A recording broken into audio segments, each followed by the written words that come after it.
Aujourd'hui, le monstre du Rhône.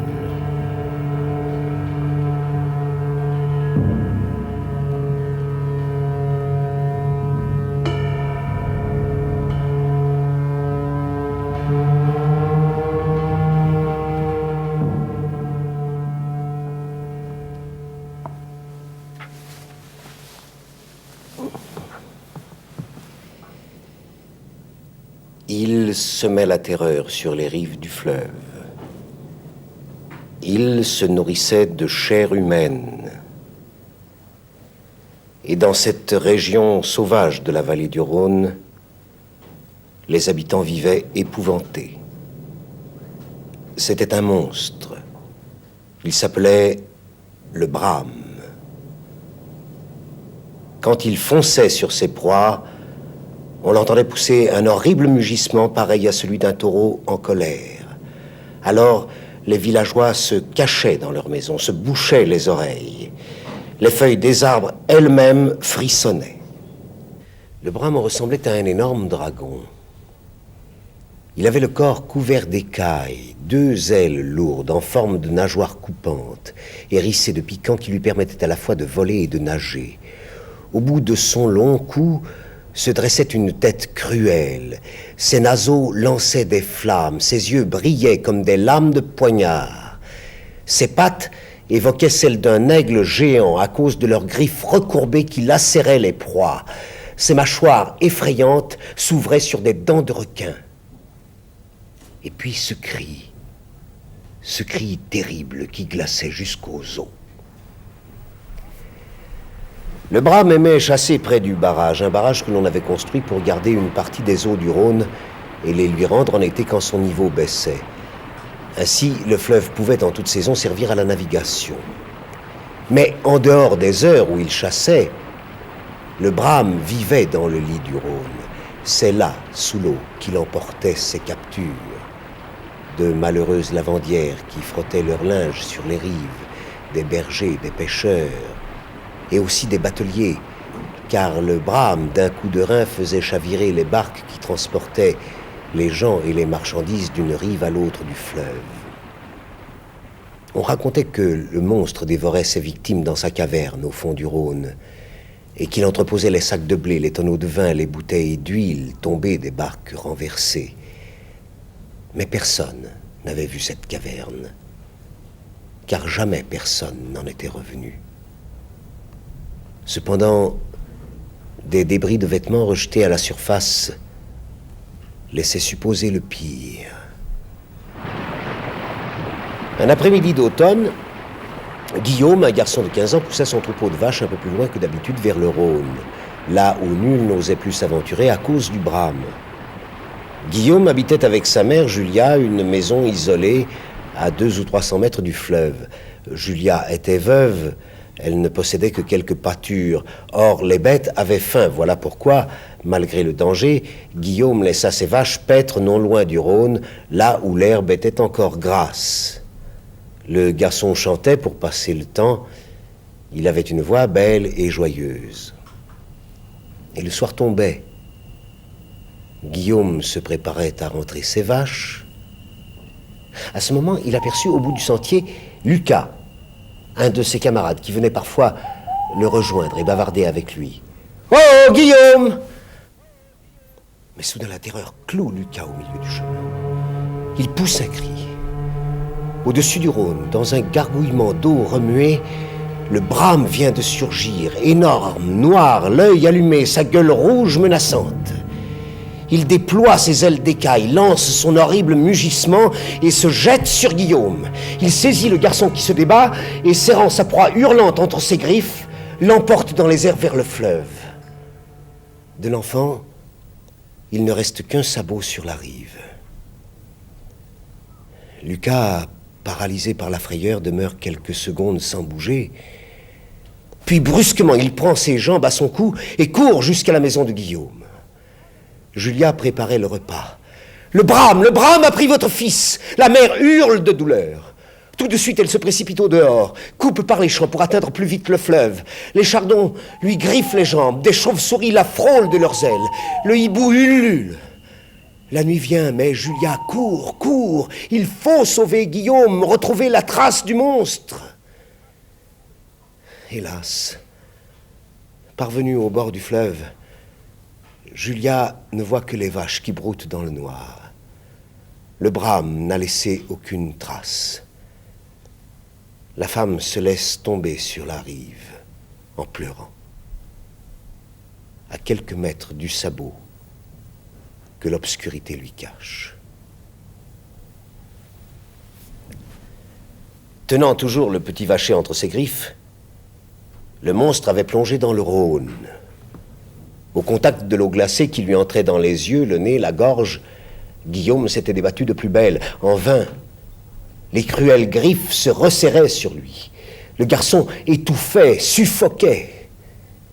Finalement, il s'était évanoui. Et voilà qu'il ouvrait les yeux sous l'eau, dans une caverne sombre, pleine de caisses et de sacs en désordre, où régnait un profond silence. Des poissons aux yeux glauques nageaient autour de lui et lui lançaient des coups de nageoire. Il crut que des serpents glissaient sur son visage. C'étaient de grandes algues brunes qui flottaient. Une gueule ouverte, rouge, pleine de dents pointues, se pencha sur lui. « Je ne te dévorerai pas, » dit le brame. « Enfin, pas tout de suite. Tiens, prends encore un peu de ce breuvage, il te permettra de respirer dans l'eau comme un poisson. » Le brame préparait lui-même cette espèce de potion à base de poudre d'os et d'écailles. Il la versait ensuite dans des flacons et l'administrait à certaines de ses victimes qu'il désirait garder quelque temps comme domestiques pour nettoyer sa caverne et ses entrepôts. Toi, mon garçon, je t'ai entendu chanter tout à l'heure quand tu gardais tes vaches. Tu vas rester ici et me tenir compagnie. Le brame enferma Guillaume dans une cage, aux barreaux de fer. Il prit soin de la fermer à clé, puis l'accrocha au plafond de la caverne.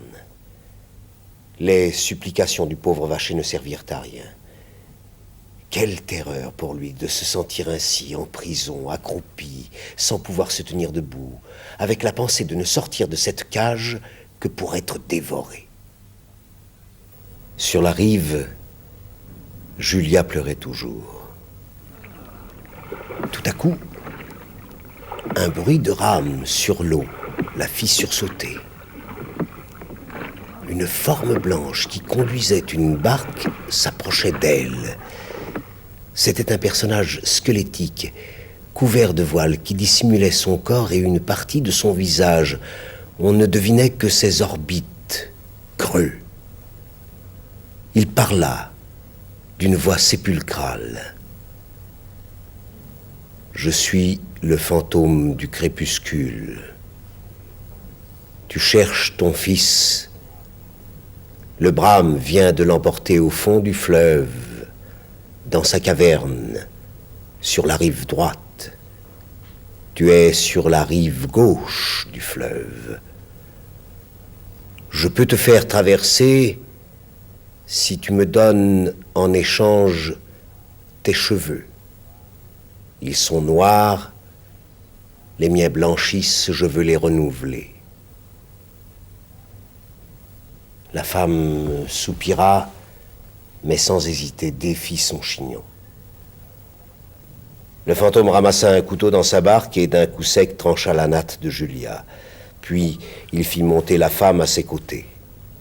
Le fleuve roulait ses eaux noires, de gros nuages s'accumulaient dans le ciel.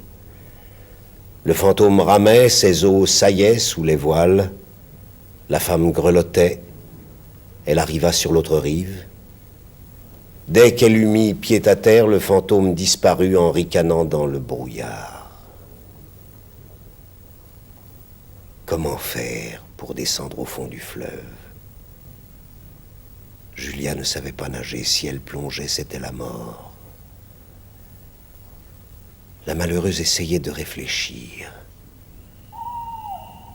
C'est alors que dans un rayon de lune qui se glissait entre deux nuages, elle vit bouger les roseaux. Un grand grand serpent jaune rampait vers elle, se dressait, la tête en avant, la gorge emplie de venin. Il siffla, projeta vers la femme sa langue fourchue. « Que viens-tu faire dans mon domaine ?» Julia s'expliqua. Le serpent s'enroula sur lui-même et parut se calmer. « Je peux te donner un breuvage qui te permettra de respirer dans l'eau. » Il fouilla dans la vase et en ramena un flacon de potion ayant appartenu au Brahme. Un jour que le monstre chassait au dehors, de jeunes brochets qui s'amusaient près de la caverne avaient dérobé ce flacon de breuvage. S'en servant comme d'un ballon à coups de tête et de nageoires, ils l'avaient poussé vers la surface, puis abandonné dans les roseaux. Le serpent s'en était emparé. Julia tendit la main vers le flacon. « D'abord, tu dois me payer, dit le serpent jaune. Tu as des dents solides, donne-moi tes canines. Mes crocs à venin commencent à s'user, il m'en faudrait de 9. La femme se cacha la tête dans les mains. Elle imagina la douleur. Pourtant, elle dit oui. Se servant de sa langue fourchue comme d'une paire de tenailles, le serpent lui arracha 2 canines. Julia se retint pour ne pas hurler. Lorsqu'elle sentit des trous à la place de ses dents, l'angoisse l'envahit. Enfin, le serpent jaune lui remit le flacon et s'éloigna dans les roseaux. Julia but le breuvage et plongea. L'eau grise l'aveugla, l'asphyxia. Elle crut qu'elle allait se noyer. Le serpent lui avait donc menti. Non. Au bout de quelques secondes, le breuvage fit son effet. Julia se mit à respirer et fit de grandes brasses. Des herbes flottantes s'entortillaient autour de ses mollets. C'était gluant, abominable. Un poisson-scie la mordit à l'épaule.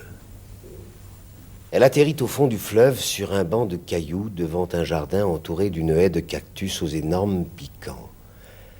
Ce ne pouvait être que la propriété du Brahme. Mais comment entrer? Il n'y avait pas de porte.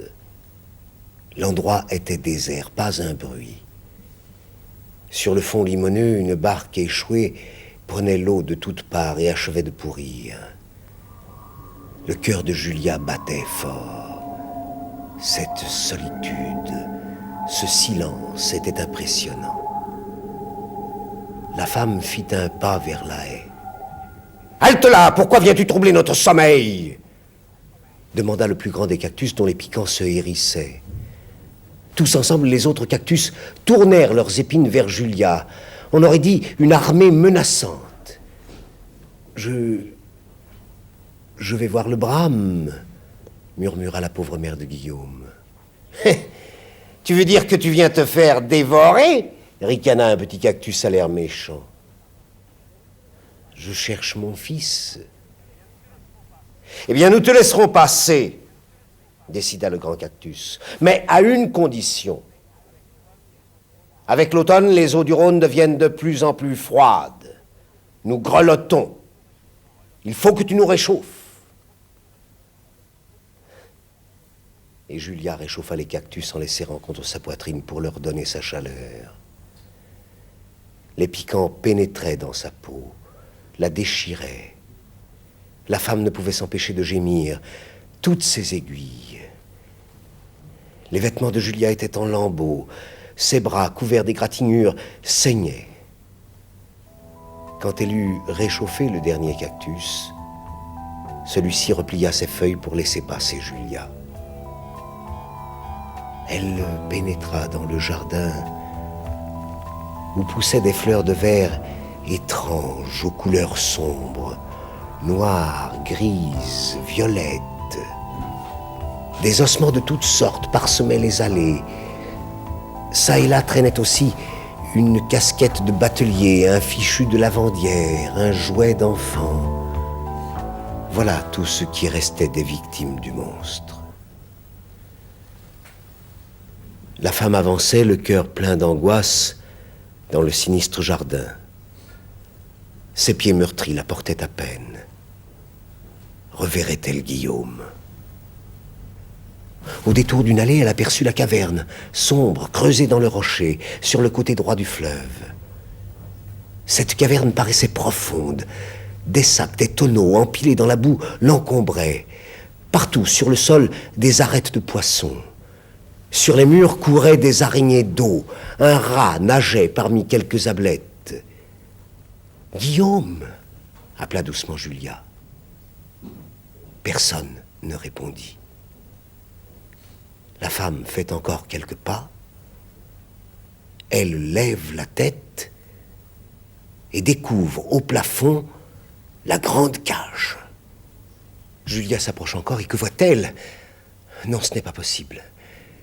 Elle voit Guillaume, accroupi contre les barreaux de la cage, les yeux fermés. Mort? Non. Endormi, mais si pâle, et des traces de larmes sur ses joues. Guillaume, c'est moi, ta mère, qui... Elle n'a pas le temps de finir sa phrase. Un mugissement terrible ébranle la caverne. Surgit des profondeurs, le brame se dresse devant Julia. Les yeux du monstre étincellent. Sa longue queue fracasse l'eau. De ses naseaux palpitants sortent des flammes. Sa gorge se gonfle. Il va éclater de colère et ouvre sa gueule rouge aux dents pointues. « Femme, qui t'a permis? Jamais, jamais personne avant toi n'a franchi le seuil de ma caverne. Malheur à toi !»